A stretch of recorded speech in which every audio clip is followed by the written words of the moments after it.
আমরা নিত্যানন্দ প্রভুর 551তম শুভ জন্ম জয়ন্তী মহামহোৎসব উপলক্ষে মধুমাখা নিতাই কথা আস্বাদন করছিলাম। নিত্যানন্দ প্রভু শ্রীধাম নবদ্বীপে এলেন এবং ওনার কথার মধ্যে দিয়ে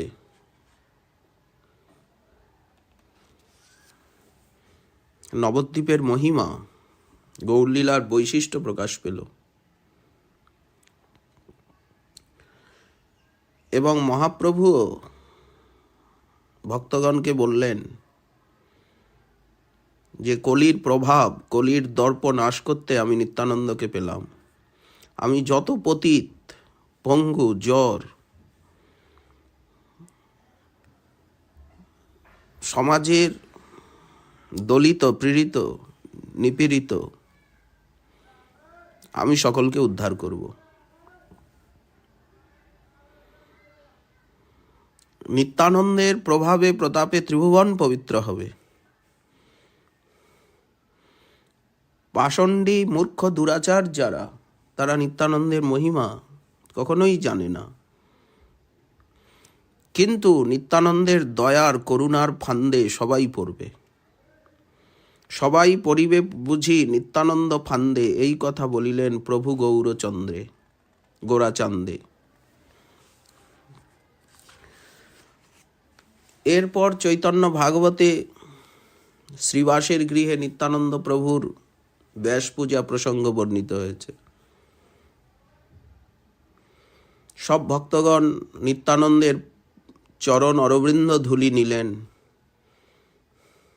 সকলের চিত্ত প্রেমে গড়গড় হয়ে গেল, সকলের নয়নে অশ্রু। মহাপ্রভু সকলের সম্মুখে বললেন, শ্রীপাদ, আগামী কল্যই তো আষাঢ়ী পূর্ণমাসী তিথি, ব্যাস পূজার দিন, ব্যাসদেবের শুভ আবির্ভাব তিথি। তো আপনি পূজা কোথায় করবেন? শ্রী নিতাই চাঁদ শ্রীবাস পণ্ডিতের হাত ধরে বললেন, আমি এর বাড়িতেই পূজা করব। শ্রীবাস, তোমার উপরে তো গুরুতর ভার পড়ল দেখছি। প্রভু, তোমার কৃপায় সব কিছুই আছে, বস্ত্র, যজ্ঞসূত্র, মুদ্গ, ঘৃত, পান, সুপারি। কেবল পূজা পদ্ধতি পুস্তকখানি সংগ্রহ করলেই হবে। এতে ভার কি? এ তো মহা সৌভাগ্য। বৈষ্ণবগণ মহানন্দে হরিধ্বনি করলেন। আজ ব্যাস পূর্ণিমা তিথি, গুরু পূর্ণিমা, তার পূর্ব দিবস অধিবাস কীর্তন হলো। ব্যাস পূজা, অধিবাস, উল্লাস ও কীর্তন, দুই প্রভু নাচে, বেরি গায় ভক্তগণ। চির দিবসের প্রেমে চৈতন্য নিতাই, দোহে দোহা ধ্যান করি নাচে এক ঠাই। সানুভবানন্দে নাচে প্রভু দুইজন, ক্ষণে কোলাকুলি করি করয়ে ক্রন্দন। দোহার চরণ দোহে ধরিবারে চাহে, পরম চতুর দোহে কেহ নাহি পায়ে। বল বল, বলো বলো, বল বল বলি ডাকে শ্রী গৌর সুন্দর, সিঞ্চিত আনন্দ জলে সর্বকলেবর। চিরদিন নিত্যানন্দ পাই অভিলাষে, বাহ্য নাহি আনন্দ সাগর মাঝে ভাসে। নিত্যানন্দ স্বরূপ তত্ত্ব প্রকাশের জন্য মহাপ্রভু ব্যাস পূজা অধিবাস মহোৎসবের দিন রাত্রিকালীন কীর্তনে বলদেব ভাবে প্রমত্ত হয়ে খট্টার উপরে বসে ম দানো বলে গর্জন করতে লাগলেন। নিত্যানন্দকে বললেন, শীঘ্র আমায় শ্রীহল মুষল দাও।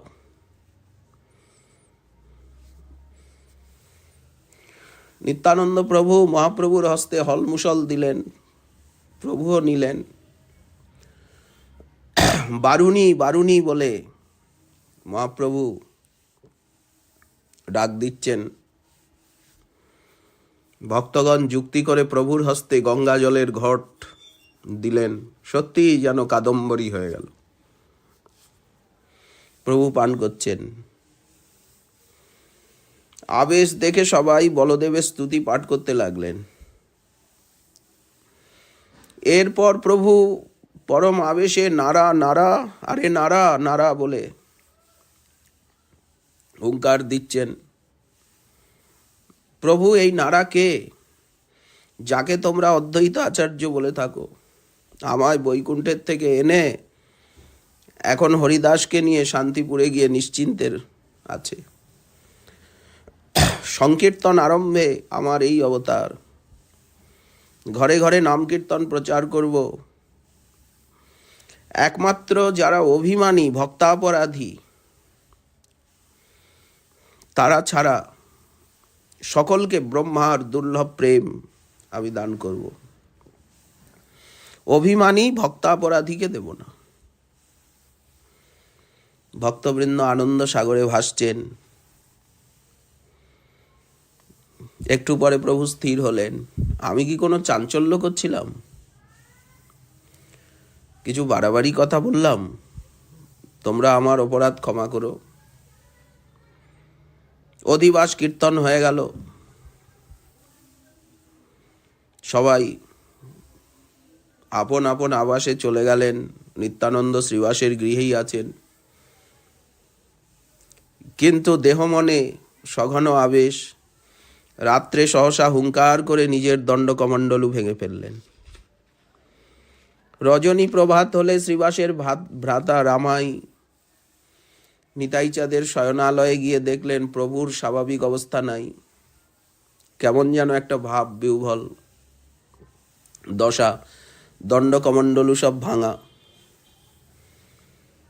মহাপ্রভুকে সংবাদ দিতে বললেন শ্রীবাস। প্রভু আসলেন। নিতাই বাহ্য জ্ঞান শূন্য, কেবলই হাসছে। ভগ্ন দণ্ডকমণ্ডল প্রভু কুড়িয়ে নিলেন। শ্রীপাদ চলুন। শ্রীবাসাদি ভক্তগণ সঙ্গে প্রভু গঙ্গা স্নানে গমন করলেন। স্বহস্তে নিত্যানন্দের ভগ্ন দণ্ডকমণ্ডলু গঙ্গার স্রোতে ভাসিয়ে দিলেন। জাহ্নবী দেবী এই মহারত্ন বক্ষে পেয়ে আজ কুলুকুলু নাদে পরম উল্লাস সহকারে নিজপতি রত্নাকরকে এই ভক্তিপূর্ণ উপহার প্রদান করবেন বলে আর সবেগে ছুটে চললেন। রত্নাকর আজ প্রকৃত রত্নের আকর হলেন। সেই প্রেমময় হস্তস্পর্শের মহারত্ন বক্ষে পেয়ে ধন্য হলেন। কবে যে নিতাইচাঁদ দণ্ডকমণ্ডলু ধরেছিলেন তা জানা যায় না, আর কেনই বা নিজের হাতে আজ ভেঙে ফেললেন। খুব সম্ভবত মনে হয় মহাপ্রভুকে পেয়ে তার মনে হলো যে তার সমস্ত সাধনাই পূর্ণ হয়েছে। অনর্থক আর এই দণ্ডকমণ্ডলু বয়ে কি লাভ? সাধনার ফল তিনি পেয়ে গেছেন। এই জন্যই বুঝি ভেঙে ফেললেন। গঙ্গা স্নান করলেন। গঙ্গায় ঝাঁপ দিয়ে এক বিপদের সৃষ্টি করলেন। গঙ্গা দেখলেই বিপদ, গঙ্গায় নামলেই বিপদ। খরস্রোতে ভেসে যাচ্ছেন। সেই সময়ে কুম্ভীর হিংস্র জন্তু ভেসে বেড়াতো, মনুষ্য আদির প্রাণ সংহার করত। নিতাই কুমির দেখে আর ধরার জন্য ধাবিত হলেন। কৃষ্ণ প্রেমে মাতোয়ারা। নিত্যানন্দ বিনা তার কিছুই নাই। হিংস্র জন্তু ও তার নিকট আনন্দস্বরূপ। হিংসা বিদ্বেষের জ্ঞান কোথায় নিতাইয়ের? আপন পর জ্ঞান কোথায়? শত্রুমিত্র জ্ঞান কোথায় নিতাইয়ের? কুম্ভীর দেখিয়া তারে ধরিবারে যায়। গদাধর শ্রীনিবাস করে হায় হায়।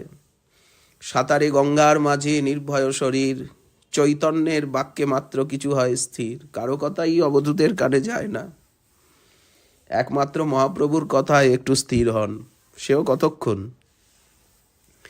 সংকীর্তনে যে নিত্যানন্দের আবেশ, মহাপ্রভুও তাকে সামলাতে পারেন না। নিত্যানন্দ প্রতি ডাকি বলে বিশ্বম্ভর, ব্যাস পূজা আসি ঝাট করহ সত্তর। তাড়াতাড়ি স্নান সারুন অবধূত। তীরে এলেন, শ্রীবাস অঙ্গনে উপনীত, মধুস্বরে কীর্তন হচ্ছে। ব্যাস পূজার আচার্য স্বয়ং শ্রীবাস বেদমন্ত্র উচ্চারণ করছেন। গন্ধপুষ্প ধূপদীপ নৈবেদ্য আদি পঞ্চোপচার, দশোপচারে পূজা হচ্ছে, 16 উপচার। একটি সুগন্ধি সুন্দর কুসুম মালা এনে নিত্যানন্দের হাতে দিয়ে বললেন, শুনো শুনো নিত্যানন্দ, এই মালা ধরো, বচন পড়িয়া ব্যাস দেবে নমস্কারও। বলো, ব্যাসের প্রণাম মন্ত্র বলো। শাস্ত্রে বিধি আছে, মালা আপন এসে দিবা, ব্যাস তুষ্ট হইলে সর্ব অভীষ্ট পাইবা। আজকে ব্যাসদেবের পুজো করতে হয়। কিন্তু শ্রীবাসের কথায় কর্ণপাত না করে অস্পষ্টভাবে কি যেন বলছেন, ইতস্তত দৃষ্টি সঞ্চালন করছেন। মহাপ্রভুকে ডেকে আনলেন শ্রীবাস। নিত্যানন্দকে ব্যাস পূজা করানো আমার দ্বারা সম্ভবপর নয়। দেখো প্রভু, তুমি যদি চেষ্টা করে পারো। মালা দিন শ্রীপাদ, ব্যাসদেবের গলায় মালা পরান। উনি কি ব্যাসদেবকে মালা পরাবেন? মহাপ্রভুর গলাতেই মালা পরিয়ে দিলেন। চাচর চিকুরে মালা শোভে অতি ভালো, 6 ভুজ বিশ্বম্ভর হইলা তৎকাল।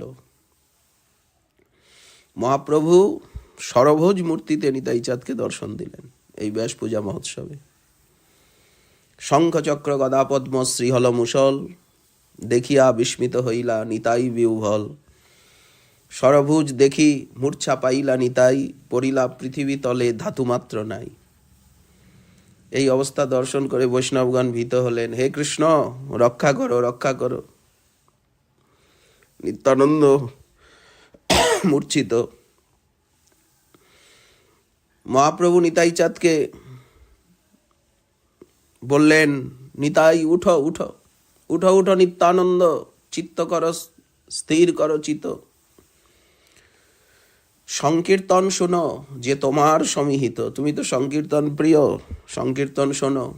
যে কীর্তন নিমিত্ত করিলা অবতার, সে তোমার সিদ্ধ হইল, কি বা চাহো আর। তোমার সে প্রেম ভক্তি, তুমি প্রেমময়, তুমি বিনে দিলে কারো ভক্তি নাহি হয়। আপনা সম্বরী উঠো, নিজ জড চাহ, যাহারে তোমার ইচ্ছা তাহারে বিলাহ। তিলার্ধেক তোমারে যার দেশ রহে, ভজিলেও সে আমার প্রিয় কভু নহে। মহাপ্রভু কি বললেন? তোমার প্রতি যার তিলার্ধিক দেশ, অবজ্ঞা, অশ্রদ্ধা, সে যদি আমার ভজনও করে, তিনি আমার প্রিয় নয়। পাইয়া চৈতন্য প্রভু, প্রভুর বচনে নিতাই চাঁদের চেতনা এলো, হইলা আনন্দময় সরভুজ দর্শনে। এইভাবে ব্যাস পূজা সম্পন্ন হলো। শিশুর মতো সরল, দিন যামিনী যাচ্ছে, চলনে আনন্দ, বলনে আনন্দ, উপবেশনে আনন্দ, ভোজনে আনন্দ, ভজনে আনন্দ। আনন্দময় নিত্যানন্দের বিন্দুমাত্র আনন্দের বিরাম নেই। নিরানন্দ বিশ্বজগতের নরনারীকে গোলক বৃন্দাবনের আনন্দ দান করতেই তো তার শুভ আবির্ভাব। কোনো কার্যই আনন্দবিহীন হতে পারে না। দেখো শ্রীবাস, এই যে অবধূতকে তোমার গৃহে তুমি স্থান দিয়েছ, এটা ঠিক হয়নি। যার জাতি কুল সবই অজ্ঞাত, তোমার মতো নিষ্ঠাবান ব্রাহ্মণের পক্ষে তাকে গৃহে স্থান দেওয়া উচিত নয়। যদি নিজের জাতিকুল রক্ষা করতে চাও, তবে শীঘ্র এই অবধূতকে গৃহের থেকে তুমি অন্যত্র সরিয়ে দাও। মহাপ্রভু পরীক্ষা করছেন শ্রীবাসকে। প্রভু, আমায় পরীক্ষা করা তোমার উচিত নয়। একদিনও যদি তোমার ভজন কেউ করে, সে আমার প্রাণের থেকেও প্রিয় হয়ে থাকে। আর নিত্যানন্দ তো তোমার অভিন্ন বিগ্রহ। শ্রীবাস পণ্ডিত কি বললেন? যদি একদিনও কেউ তোমার ভজন করে, সে আমার প্রাণের থেকে প্রিয়। আর নিত্যানন্দ তো তোমার অভিন্ন বিগ্রহ। যদি নিত্যানন্দকে মদিরাও পান করতে দেখা যায়, যদি যবনী সঙ্গ করতেও দেখা যায়, নিত্যানন্দ যদি আমার জাতি, ধন, প্রাণ সবই নাশ করে, তথাপি প্রভু নিত্যানন্দ বিষয়ে কোনোদিন কোনো রূপে অবজ্ঞা আমার মনে প্রকাশ পাবে না। আমার এই অন্তরের সত্য কথা তোমায় বললাম। এতেক শুনিলা যবে শ্রীবাসের মুখে, হুঙ্কার করিয়া প্রভু উঠে তার বুকে। প্রভু বলে, কি বলিলা পণ্ডিত শ্রীবাস, নিত্যানন্দ প্রতি তোর এতেক বিশ্বাস। মোর গোপ্য নিত্যানন্দ জানিলে সে তুমি, তোমারে সন্তুষ্ট হইয়া বর দিয়ে আমি। যদি লক্ষ্মী ভিক্ষা করে নগরে নগরে, তথাপিও দারিদ্র তোর নহিবে ঘরে। বিড়াল কুকুর আদি তোমার বাড়ির, সবার আমাতে ভক্তি হইবে স্থির। নিত্যানন্দে সমর্পিল আমি তোমার স্থানে, সর্বমত সম্বরণ করিবা আপনে। স্বচ্ছন্দে সর্বনবদ্বীপে ভ্রমণ করছেন নিতাই চাঁদ। গঙ্গার স্রোতে মহাহর্ষভরে সন্তরণ করছেন, বালকগণের সঙ্গে ক্রীড়া করছেন। কখনো গঙ্গাদাসের, কখনো মুরারির, কখনো প্রভুর গৃহে, ভক্ত গৃহে গৃহে ঘুরে বেড়াচ্ছেন। শচী মাতা বিশ্বম্বরের মতোই স্নেহ করছেন, আবার গৌরব বুদ্ধিও পোষণ করছেন। মায়ের চরণ স্পর্শ করতে চাইলে মা পালিয়ে যাচ্ছেন শচী দেবী। হে বিশ্বম্বর, আজ রাত্রি শেষে একটা সুন্দর স্বপ্ন দেখলাম। তুমি আর নিত্যানন্দ 5 বছরের শিশু হয়ে আর মারামারি করে খেলা করছো। তোমরা দুইজনে ঠাকুর ঘরে প্রবিষ্ট হয়ে রামকৃষ্ণকে নিয়ে বার হলে। নিত্যানন্দের হাতে কৃষ্ণ আর তোমার হাতে বলদেব বিগ্রহ। শেষে 4 জন মারামারি আরম্ভ করলে। রামকৃষ্ণ ক্রুদ্ধ হয়ে গেল, বলল, এই বাড়িঘর সব আমাদের, এখানের সন্দেশ, দধি, দুগ্ধ, উপহার সব আমাদের। তোরা দুইজন কেড়ে, তোরা এখানে কেন? এখান থেকে শীঘ্র বের হয়ে যা। তখন নিত্যানন্দ তাদের বলল যে যখন দধি নবনীত লুটে পুটে খেতে, সেই সময়টা চলে গেছে। এখন আর গোয়ালার অধিকার নেই, এখন সব ব্রাহ্মণের অধিকারে এসেছে। অতএব এইসব উপহার ছেড়ে দাও, তা না হলে মার খাবে। রামকৃষ্ণ বলল, আর আমাদের দোষ নেই, তোমাদের দুইজনকে এখনই বেঁধে রাখবো। তখন বলরাম নিত্যানন্দের প্রতি তর্জন গর্জন করছে।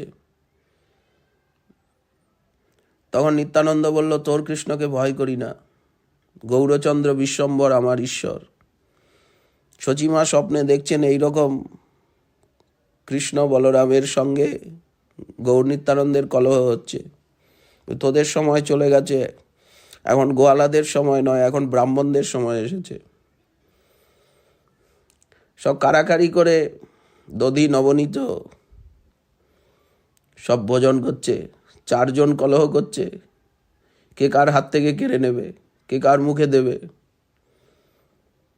মুখে মুখ দিয়ে ভক্ষণ করছে। নিত্যানন্দ আমাকে আহ্বান করে বলল, মা বড় ক্ষুধা পেয়েছে, অন্ন দাও। এরপরেই আমার ঘুম ভেঙে গেল। এরকম স্বপ্ন দেখলাম কেন বিশ্বম্ভর? হাসে প্রভু বিশ্বম্ভর শুনিয়া স্বপন, জননীর প্রতি বলে মধুর বচন। বড়ই সুস্বপ্ন তুমি দেখিয়াছ মাতা, আর কারো ঠাই পাছে কহ এই কথা। তোমার ঘরের মূর্তি পরতেক বড়। মহাপ্রভু বলছেন, মা, আমাদের ঘরে যে কৃষ্ণ বলরাম আছেন না, বড় জাগ্রত। মোর চিত্ত তোমার স্বপ্নেতে হইল দর্হ। আমার চিত্তটা আরো দৃঢ় হয়ে গেল রামকৃষ্ণের প্রতি। আমার একটা সন্দেহ হতো যে ভোগ লাগালে পরে ভোগ অনেক সময় কমে যায়, থাকে না। নারকেলের নাড়ু সন্দেশ অনেক সময় ভোগ লাগালাম, দেখছি নাই। তখন আমার মনে হতো যে বিষ্ণুপ্রিয়া কি অল্প বয়স, বিষ্ণুপ্রিয়া কি কিছু খেয়ে ফেলে? তোমার বধূরে মোর সন্দেহ আছিল, আজ সে আমার মনে সন্দেহ ঘুচিল। বৌমাকে আমার সন্দেহ হতো, বৌমার বয়স অল্প, সে কি খেয়ে ফেলে? তাহলে আমাদের ঘরের সন্দেশ লাড়ু এসব যায় কোথায়? ভোগ লাগালের পরে কম হয়ে যায় কেন? হাসে লক্ষ্মী জগৎ মাতা স্বামীর বচনে, অন্তরে থাকিয়া সব স্বপ্ন কথা শুনে, বিশ্বম্ভর বলে মাতা শুনহ বচন, নিত্যানন্দে আনি ঝাট করাহ ভজন। মা তো নিত্যানন্দ যখন ক্ষুধিত হয়ে স্বপ্নে তোমার নিকট অন্ন চেয়েছে, তখন আজই নিতাইকে ভোজন করাও। রন্ধন করছেন মা। নিতাই চাঁদের কাছে গিয়ে প্রভু বললেন, আমার বাড়িতে গোসাই আজকে ভিক্ষা, কিন্তু একটা কথা, চঞ্চলতা করবে না। করাইল শিক্ষা, অন্ন ছেটাবে না চারিদিকে। আমার মা খুব সদাচারিণী। তুমি তো প্রসাদ পেতে বসলেই ঘরের চারিদিকে অন্ন ছেটাও, সারা গায়ে অন্ন মেখে নাও। কর্ণধরি নিত্যানন্দ বিষ্ণু বিষ্ণু বলে, চঞ্চলতা করে যত পাগল সকলে। আমি কি পাগল? এ বুঝিয়ে মরে তুমি বাসহ চঞ্চল, আপনার মতো তুমি দেখো সকল। প্রভুকে আরো দোষ দিচ্ছেন যে তুমি নিজে চঞ্চল বলে আমাকেও চঞ্চল ভাবো। তুমি নিজের মতো সকলকে পাগল চঞ্চল ভাবো, আমি চঞ্চল পাগল নই। যথাসময়ে এলেন নিতাই চাঁদ, চরণ ধৌত করে ভোজনে বসলেন। ঠিক যেন কৌশল্যার গৃহে রামলক্ষণ ভোজন করছেন, সচিমা পরিবেশন করছেন। সেই সময় এক অদ্ভুত দর্শন অনুভূতি সচিমায়ের হলো। রাত্রের স্বপ্ন যেন প্রত্যক্ষ হয়ে উঠল। নিমাই নিতাইকে কৃষ্ণবর্ণ এবং শুক্লবর্ণ 5 বছরের শিশুরূপে দর্শন করলেন মা। উভয়ই চতুর্ভুজ, উভয়ই দিগম্বর, শঙ্খচক্র গদা পদ্ম শ্রীহল মুসল হস্তে, শ্রীবৎস কৌস্তুভ মকর কুণ্ডল আদি অলঙ্কারে ভূষিত, এবং নিজের পুত্রের বক্ষে বধূ বিষ্ণুপ্রিয়াকেও দেখতে পেলেন।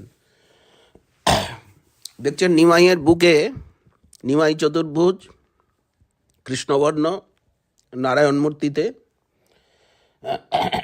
আর মহাশঙ্কর্ষণ রূপে নিতাই, নিতাইয়েরও চতুর্ভুজ। দেখছেন নিমাইয়ের বুকে বিষ্ণুপ্রিয়া দেবী, অনপায়িনী শক্তি মহালক্ষ্মী। মা মূর্ছিত হয়ে পড়লেন।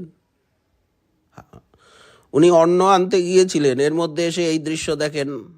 স্তম্ভভাব হলো, হাতের থেকে অন্নের থালি পড়ে গেল, চারিদিক অন্নময় হলো। মহাপ্রভু মায়ের শুশ্রূষা করে চৈতন্য সম্পাদন করলেন, প্রেমাবিষ্ট হয়ে গেলেন শচীদেবী। এইরকম মালিনী দেবীকেও ভগবত তার অনুভব করালেন মহাপ্রভু। মালিনীর গৃহে মালিনীর সাথে কত কত লীলা। কাক নিয়ে গেছে ঘিয়ের বাটি, মালিনী কাঁদছেন, মা তুমি কাঁদছো কেন, কি হয়েছে বলো, সব দুঃখ দূর করব। চোখের জল মুছে বললেন, তুমি চুপ করো মা, আমি এখনই বাটি এনে দিচ্ছি কাকের কাছ থেকে। ওহে কাক, তুমি বাটি এনে দাও। ক্ষীরোদক সায়ী নারায়ণ জগতের জীবগণের অন্তর্যামী, জীবের মধ্যে উনি তো পরমাত্মা রূপে বিরাজ করছে। নিত্যানন্দ কারণার্ণবসায়ী, গর্ভোদকসায়ী, ক্ষীরোদকসায়ী, নারায়ণের মূল তত্ত্বস্বরূপ। এরা সকলেই নিত্যানন্দের দূরতম কলা, কলার কলা। নিত্যানন্দ সকল নারায়ণেরই প্রতিষ্ঠা স্বরূপ। তো কাক তো একটা ক্ষুদ্র জীব, সে তো আনবেই।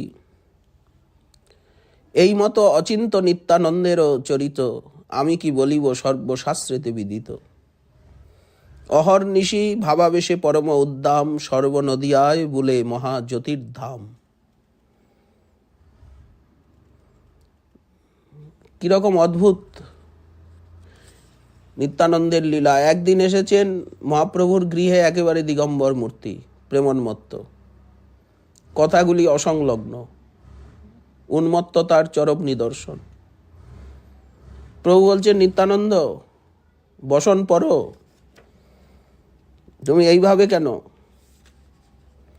কিছুই শুনছেন না, খলখল করে হাসছেন, বাহ্যজ্ঞান শূন্য। এই ভাব অতি দুর্গেয়, অসম্বদ্ধ এবং অসংলগ্ন কথা বলছেন। অনন্ত জ্ঞানের আধার, কিন্তু আজ প্রেম সাগরে ডুবে গেছেন। এই যে শিষ্টতা, ভদ্রতা, আচার ব্যবহারের তিনি বহু ঊর্ধ্বে, আজ কুণ্ঠাবিহীন। এখানে নিয়ম আচরণ আদি সবই দুর্গেয়। তিনি কৃষ্ণপ্রেমে বিহ্বল, উন্মত্ত মাতোয়ারা,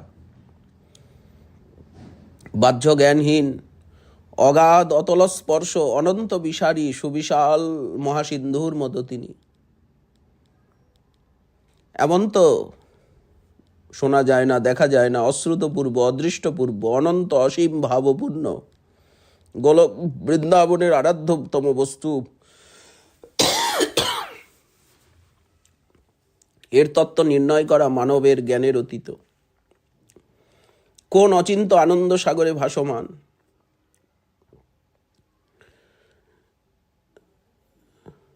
মহাপ্রভু নিজে বসন পরিয়ে দিলেন। সচিমাকে দেখে বলছেন, মা ক্ষুধা পেয়েছে। সচিমা বললেন, বসো। 5টি ক্ষীরের সন্দেশ এনে নিতাইয়ের সামনে দিলেন। নিত্যানন্দ 1টি সন্দেশ খেয়ে আর 4টি সন্দেশ চারিদিকে ছিটিয়ে ফেলে দিলেন। সচিমা বললেন, কি করলে, ফেলে দিলে কেন? নিতাই বললেন, একবারে আমায় এত দাও কেন, আমি এত খেতে পারি না। আর তো ঘরে সন্দেশ নাই, এখন আর কি খাবে, আমি বা কোথায় পাবো? নিতাই বললেন, ঘরে গিয়ে দেখো, তোমার সন্দেশ তোমার ঘরেই আছে, তুমি হায় হায় করছো। সত্যি 4টি সন্দেশ ঘরে আছে। সচিমা বিস্মিতা। নিমাই ফেলে দিয়েছে উঠানে, কি করে এলো? এখন যখন সেই সন্দেশ নিয়ে দিতে গেলেন, তখন দেখছেন নিতাই সেই সন্দেশই খাচ্ছে। 4টে সন্দেশ তার থালাতেই রয়েছে, বাটিতে। নিতাই বললেন, তুমি দুঃখ করছিলে ফেলে দিয়েছি বলে, তাই এনে আবার খাচ্ছি। দুঃখ দেওয়া তো ঠিক নয় তোমাকে। তখন মা বললেন, তুমি আমায় মায়া দিয়ে মোহিত করছো, তুমি ঈশ্বর, বুঝতে পারলাম তোমার অচিন্ত শক্তি। তখন নিতাই লজ্জিত হলেন, বললেন, তুমি আমার মা, এসব কি বলো? আমি তো তোমার সন্তান, তুমি আমার ঈশ্বর বলছো? নিতাই ছুটে পালিয়ে গেল। এই মতো নিত্যানন্দ চরিত্র অগাধ, সুকৃতির ভালো কিন্তু দুষ্কৃতির কার্যবাদ। একদিন মহাপ্রভুর গৃহে এসেছেন। মহাপ্রভু বললেন, শ্রীপাদ 1খানা কৌপিন দেবেন? শ্রীপাদ কি কথা শোনেন? মহাপ্রভু নিজে শ্রীপাদের 1খানা কৌপিন নিয়ে খণ্ড খণ্ড করে অনেক ভাগে ছিন্ন করলেন। সব পার্শ্বদগণকে এক এক করে খণ্ড দিচ্ছেন।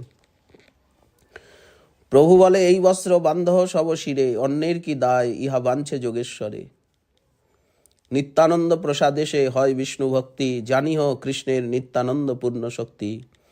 কৃষ্ণের দ্বিতীয় নিত্যানন্দ বই নাই, সঙ্গী সখা শয়ন ভূষণ বন্ধু ভাই।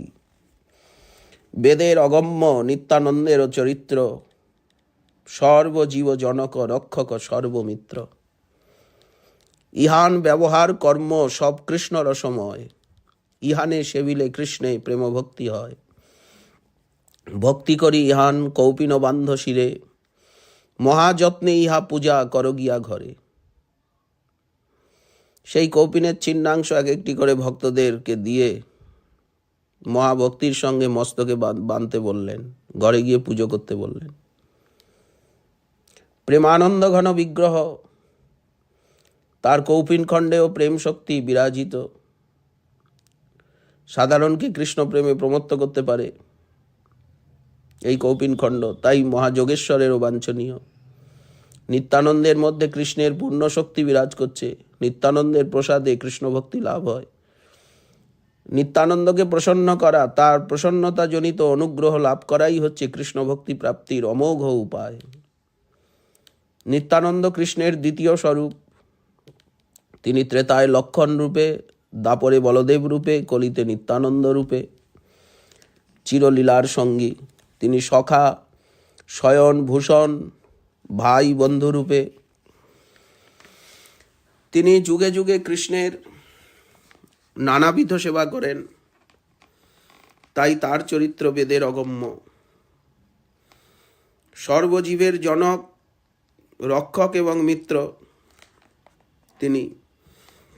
তিনি কারণার্ণবসায়ী, গর্ভোদকসায়ী, ক্ষীরোদকসায়ী পুরুষত্রয়ের মূল অবতারী, বিশ্বের স্রষ্টা, রক্ষক, পালয়িতা, সর্বজীবের অন্তর্যামী। মহাপ্রভু যেভাবে স্তুতি করেন তার সারমর্ম এই। আচার ব্যবহার সব কৃষ্ণ প্রেম রসময়। সাধারণের চক্ষে মনে হয় উন্মাদের মতো, অনাচারীর মতো, কিন্তু মহাশক্তিশালী দ্রব্য শক্তির প্রভাবে দেহ, মন, প্রাণ, বুদ্ধি,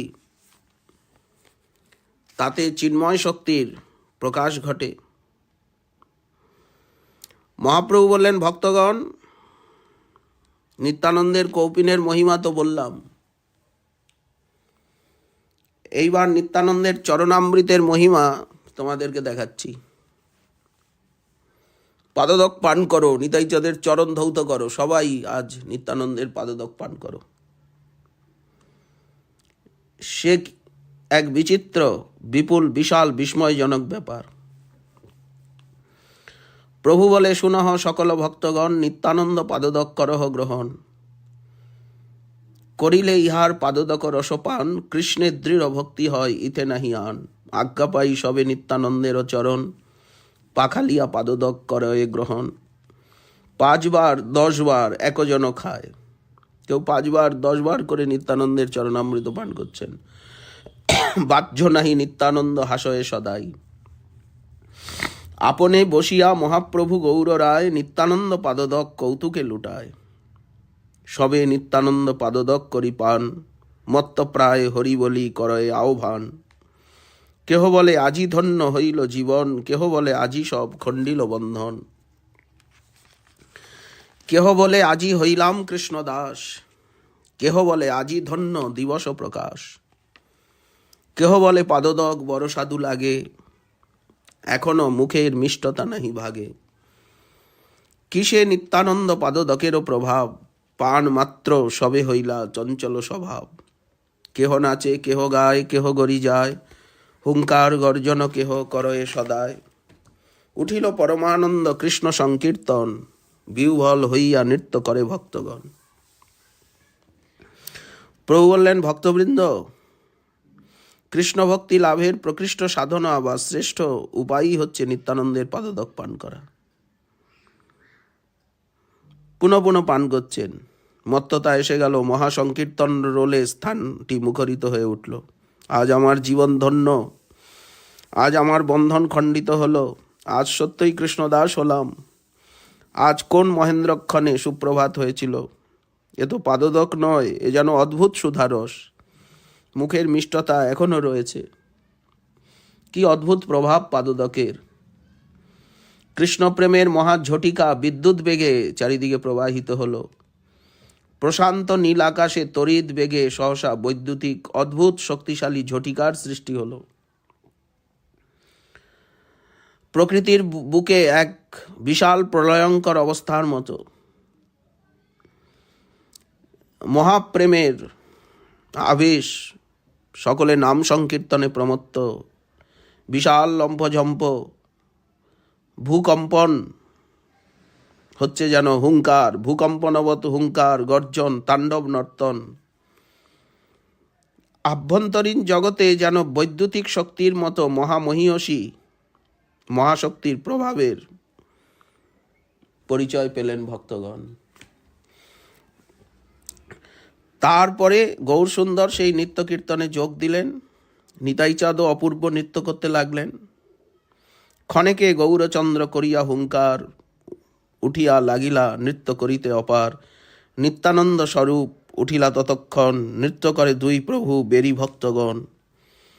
কার গায়ে কেবা পরে, কেবা কারে ধরে, কেবা কার চরণের ধূলি লয় শিরে, কেবা কার গলা ধরি করয়ে ক্রন্দন, কেবা কোন রূপে করে না যায় বর্ণন। প্রভু করিয়াও কারো কিছু নাহি, কিছু ভয় নাহি, প্রভু ভৃত্য সকলে নাচয়ে এক ঠাই। নিত্যানন্দ চৈতন্যে করিয়া কোলাকুলি, আনন্দে নাচেন দুই মহাকুতূহলী।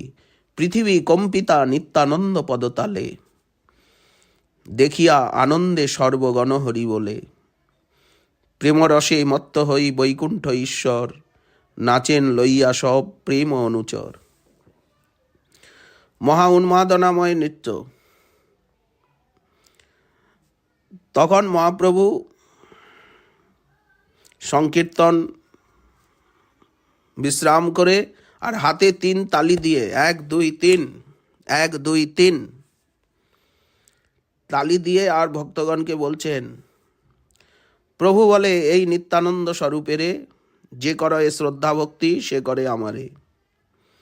ইহার চরণ ব্রহ্মা শিবের বন্দিত, অতএব ইহানে করিও সবে প্রীত। তিলার্ধে কো ইহানে যাহার দেশ রহে, ভক্ত হইলেও সে আমার প্রিয় নহে। ইহান বাতাস লাগিবে যার গায়, তাহারেও কৃষ্ণ না ছাড়িবে সর্বথায়। শুনিয়া প্রভুর বাক্য সর্বভক্তগণ মহা জয় জয়ধ্বনি করিলা তখন। নিত্যানন্দের নবদ্বীপে আগমন, আর মহাপ্রভু তাকে নিজে চিনে কিভাবে চেনাচ্ছেন, ভক্তগণকে চিনিয়ে দিচ্ছেন। কেমন করুণা, কেমন দয়া নিত্যানন্দ লীলায় আজ নদিয়ায় নবদ্বীপ ধামে প্রকাশিত। জয় নিতাই, জয় নিতাই, জয় নিতাই, আমাদের প্রাণধন, প্রাণবল্লভ, প্রাণ সর্বস্ব, জীবন সর্বস্ব নিতাই। জয় গৌর, জয় গোবিন্দ গোপীনাথ মদন মোহন, জয় শ্রী রাধে প্রাণেশ্বরী শ্রী রাধে, রাধে রাধে রাধে।